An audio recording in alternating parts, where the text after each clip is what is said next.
espaço que os caras estão passando na igreja. Proporcionalmente, eu tenho mais espaço que toda a igreja junta, tá? Já notou? Isso é um negócio impressionante, né? Isso é coisa de disputa de poder mesmo. E quando o pastor é mais poderoso, ele fica lá em cima, aí o espaço é maior aí. É impressionante. Será que era isso que Jesus Cristo estava pensando mesmo? Eu acho que ele não devia, acho que não era bem isso que estava na cabeça dele. É impressionante. E não adianta você ver, eu falo, pessoal, vocês me deixam muito longe, cada vez eu estou mais longe. Impressionante, gente. O negócio, o pastor deve ser muito importante mesmo. Deve ser o séquito de anjos, né? Que anda com o pastor, precisa de muito espaço. Tá? Porque se fosse espírito era aura, mas como é crente, crente anda com anjo, né?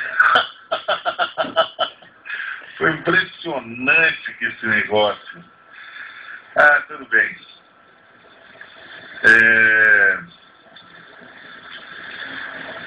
Pois é, equívocos históricos à parte, vamos à Bíblia, né? Depois você fala pro Oswaldinho lá, pro Jaziel. Depois eles me encontram e me matam, mas sem problema.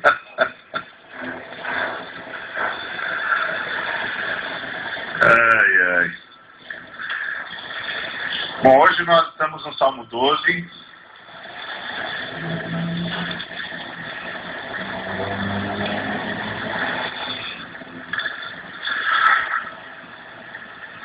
Eu fui pregar numa igreja agora recentemente. Gente, era impressionante o espaço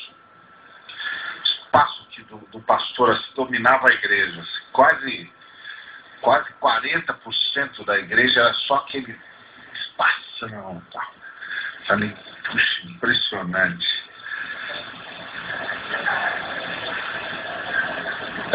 Então vamos lá ao Salmo 12.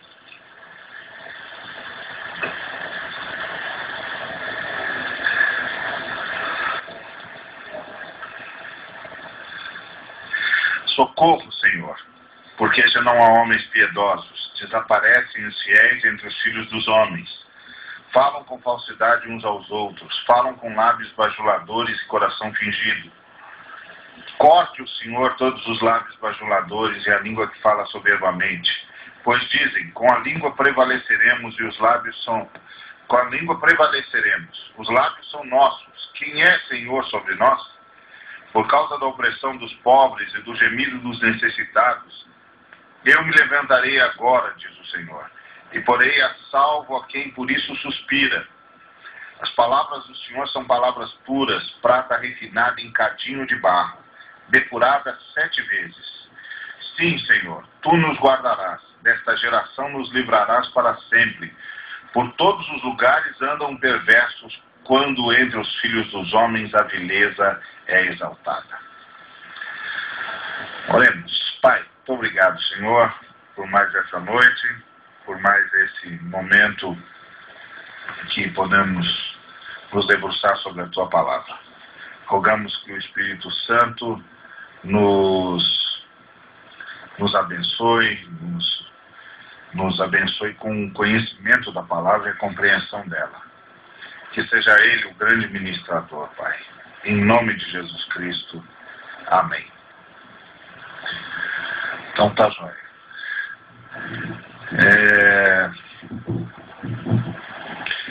Salmo 12 é um salmo diferente. É o primeiro salmo com oráculos, né?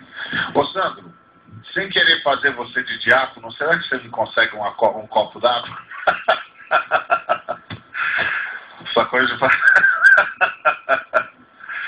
Eu me lembro de um congresso que a gente foi de pastores, e era um congresso patrocinado pelo Leighton Ford, e eles botaram a gente num hotel fantástico e tal, essa coisa bem proletária, assim.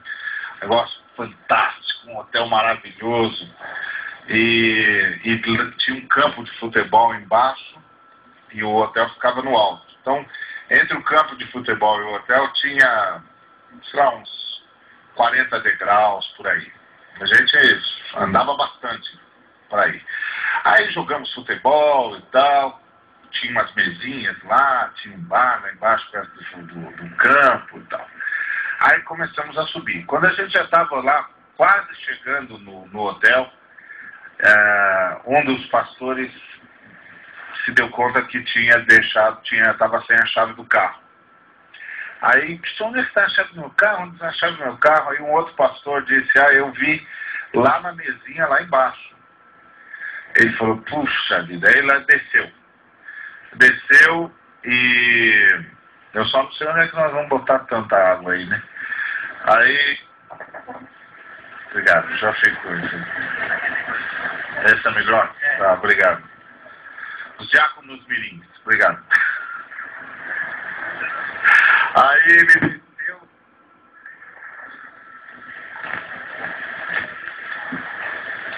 Vocês não se preocupem não, é o departamento de efeitos sonoros. E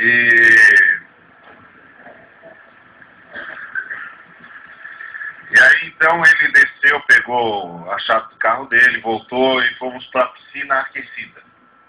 Sabe que é uma coisa triste? Aí fomos para a piscina aquecida, aí ele começou a dizer assim, que pena que a gente não pode trazer os oficiais da igreja aqui. Eu falei para ele, puxa, é mesmo, né, rapaz? A gente aí, com esse privilégio todo, nossos oficiais não podem vir, nossos presbíteros e tal, nossos diáconos. Ele falou, que privilégio, cara. Se eu tivesse trazido meu diácono, você acha que eu ia descer lá para pegar a chave de automóvel?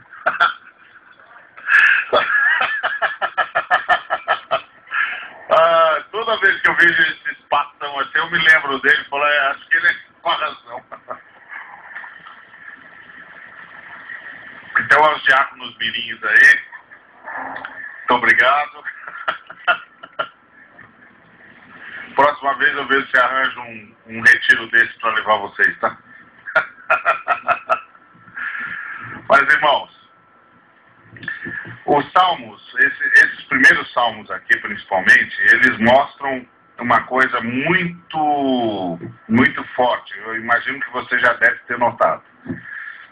A profunda preocupação que o salmista tem com o dia a dia do ser humano, com a angústia do ser humano, com a forma como a vida é levada, com a forma como as coisas acontecem na sociedade. Você percebe que são salmos engajados. E é interessante a gente perceber isso, porque nós espiritualizamos muito os salmos. Nós falamos sempre dos salmos assim com uma conotação extremamente espiritual, extremamente idílica. Os salmos são sempre assim espiritualizados ao extremo. Tanto é que a gente diz para as pessoas, se você estiver angustiado, leia os salmos e tal. E realmente há salmos que são verdadeiros bálsamos, verdadeiras... certamente é Deus, viu, Carlão? Nessa hora, no meio do culto.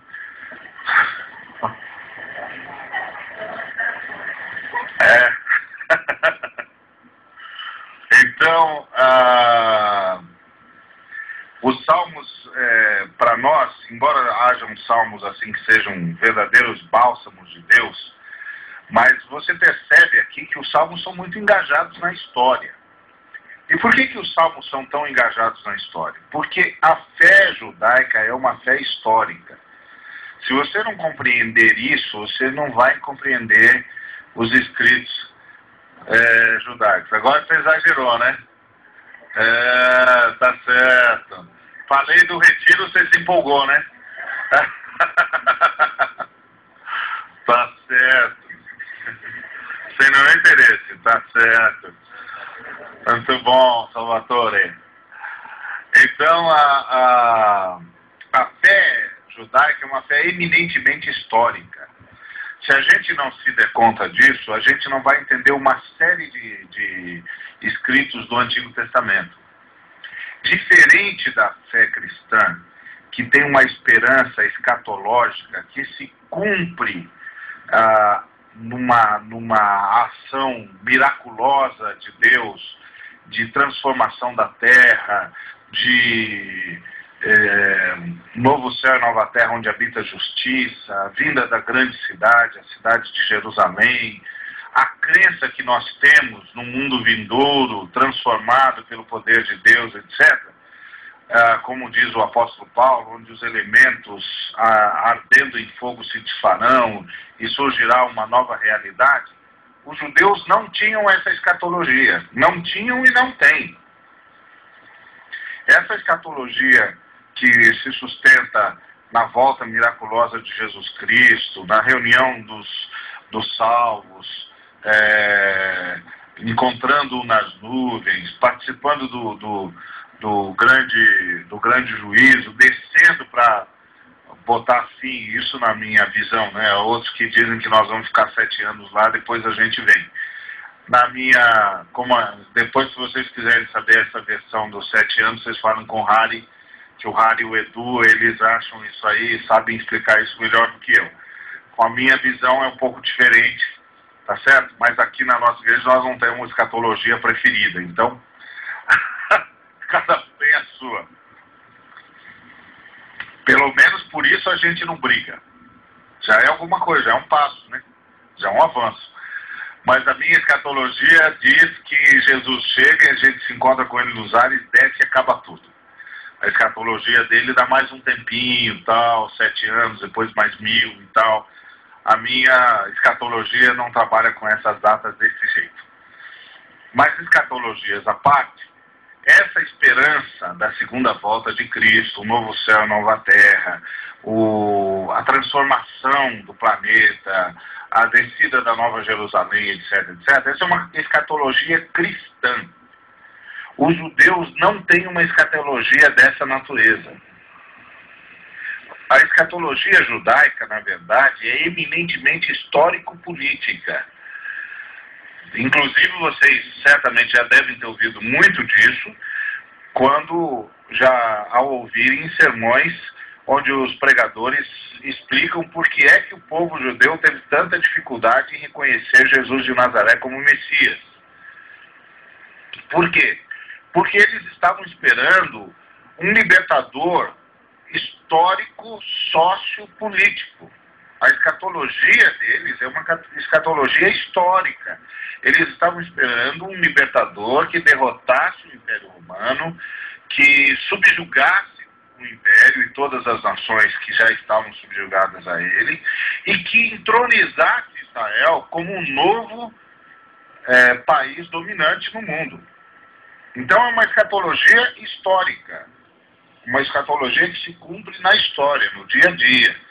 Eles não tinham a escatologia que nós temos, a esperança de um novo céu, de uma nova terra, a esperança de um reino eterno. Os judeus não trabalhavam muito com isso. Os judeus não trabalhavam muito com isso. Por isso que vocês veem nas Escrituras que os saduceus não acreditavam na ressurreição. Né? Vocês já leram isso, Jesus discutindo com os saduceus e tal. E talvez vocês já tenham se perguntado, mas como é que os saduceus, que eram basicamente formados por sacerdotes, portanto os grandes líderes do povo, não criam na ressurreição? Por causa disso. Porque eles não tinham uma escatologia. Então a lógica dos saduceus, a pergunta dos saduceus era ressurgir para quê? Percebe? Nós cremos na ressurreição e nós temos uma boa razão para crer na ressurreição. Nós temos uma escatologia, nós temos uma esperança, nós sabemos do novo céu e da nova terra. Os judeus não sabiam. Então a grande pergunta que os saduceus faziam é ressurgir, mas ressurgir para quê?